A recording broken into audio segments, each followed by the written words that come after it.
नमस्कार दोस्तों, कुल्हा study channel पे आपका स्वागत है। साहित्यिक हिंदी कक्षा 12 के बहुविकल्पी प्रश्न में जो अगला भाग है हमारा प्रश्न नंबर 58 से आज हम शुरू कर रहे हैं। पीछे के दो भाग हम पढ़ा चुके हैं 57 प्रश्न संख्या तक। चलिए देखते हैं 58।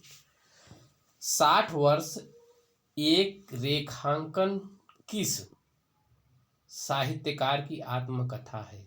60 वर्ष एक रेखांकन किस साहित्यकार की कथा है दोस्तों? तो ये है सुमित्रानंदन पंत। अपनी खबर पुस्तक किस रचना विधा की है? अपनी खबर जो है, जो पुस्तक है, यह कौन सी विधा की रचना है? आत्मकथा विधा की रचना है दोस्तों। आवारा मसीहा गद्य विधा की रचना है। आवारा मसीहा जो है गद्य विधा, कौन से गद्य? जीवनी गद्य विधा की रचना है आवारा मसीहा। प्रसादोत्तर काल का नाटक है लहरों का राजहंस। प्रसादोत्तर काल का नाटक कौन सा है दोस्तों? लहरों का राजहंस। रिपोर्ताज लिखने का आरंभ किस युग में हुआ था? रिपोर्ताज लिखने का आरंभ किस युग में हुआ था? छायावादोत्तर युग में। छायावादोत्तर युग में रिपोर्ताज लिखने का आरंभ हुआ था। हिंदी का पहला मौलिक उपन्यास है परीक्षा गुरु। हिंदी का जो बहुत इंपॉर्टेंट प्रश्न है ये दोस्तों। हिंदी का पहला मौलिक उपन्यास, हिंदी का पहला मौलिक उपन्यास है परीक्षा गुरु। उपन्यास विधा की रचना है बाण भट्ट की आत्मकथा। जो बाण भट्ट की आत्मकथा है यह एक उपन्यास विधा की रचना है। अगर आएगा तो उसमें ऐसे पूछता है, उपन्यास विधा की रचना है बाण भट्ट की आत्मकथा। चंद्रधर शर्मा गुलेरी की प्रसिद्ध कहानी है। जो चंद्रधर शर्मा है उनके द्वारा रचित गुलेरी की प्रसिद्ध कहानी है उसने कहा था।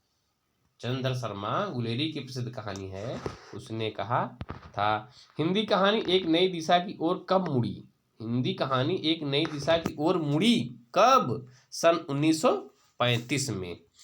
हिंदी आलोचना का उत्कर्ष किस लेखक की आलोचना कृतियों से माना जाता है? या आलोचना के क्षेत्र में सर्वाधिक प्रसिद्ध कौन है? आलोचना के क्षेत्र में सर्वाधिक प्रसिद्ध अगर कोई कवि हैं तो वह है रामचंद्र शुक्ल। आचार्य रामचंद्र शुक्ल के अनंतर समर्थ निबंधकार हैं डॉक्टर नागेंद्र।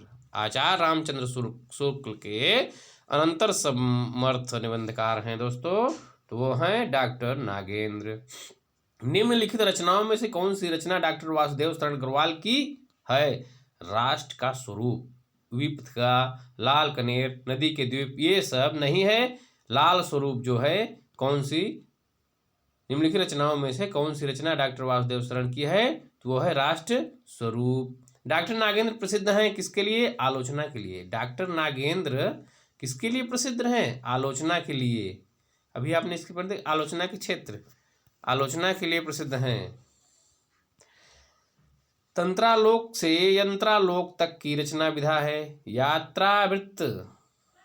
तंत्रालोक से यंत्रालोक तक, ऐसे ही समझ में आ रहा है कि यह एक यात्रा है। यंत्रालोक से यंत्रालोक, तंत्रालोक से यंत्रालोक तक की रचना यात्रावृत्त है ये।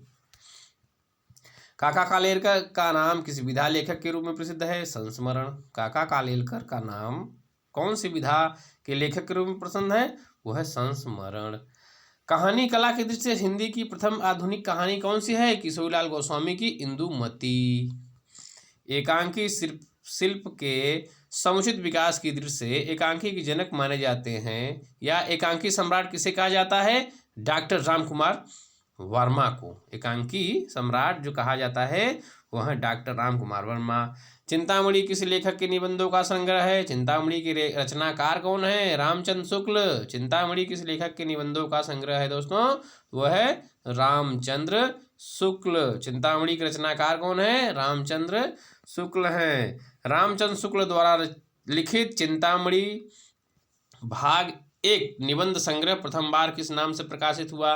विचार वीथी। रामचंद्र शुक्ल द्वारा लिखित चिंतामणि भाग 1 निबंध संग्रह प्रथम बार किस नाम से प्रकाशित हुआ? वो था विचार वीथी। प्रथम डायरी के लेखक कौन है? नरदेव शास्त्री, वेद तीर्थ। प्रथम डायरी के लेखक कौन है? नरदेव शास्त्री, वेद तीर्थ। आधुनिक काल की महिमा उपन्यास लेखिका मन्नू भंडारी। आधुनिक काल की महिला उपन्यास लेखिका जो है वो है मन्नू भंडारी। कौन सी रचना हजारी प्रसाद द्विवेदी की नहीं है? देखिए पहले कौन सी। अशोक के फूल, हिंदी साहित्य की भूमिका, हिंदी काव्यधारा जो है हजारी प्रसाद द्विवेदी की नहीं है।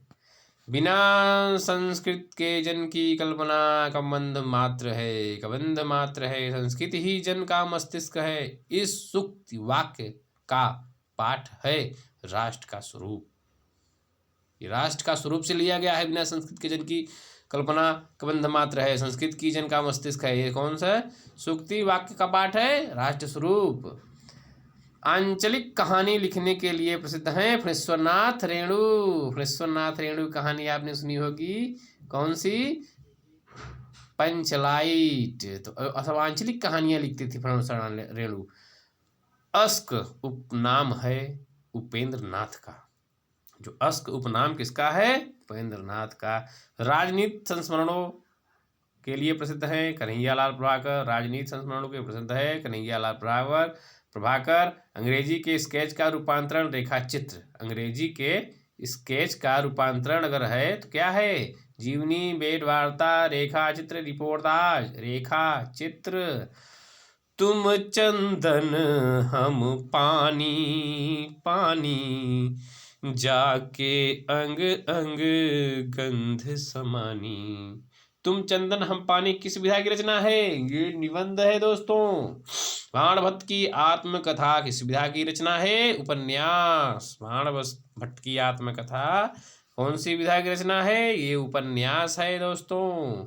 ये रहा बहुविकल्पी प्रश्न के जो है 86 प्रश्न भाग 3 हमने आप पे करा दिए हैं।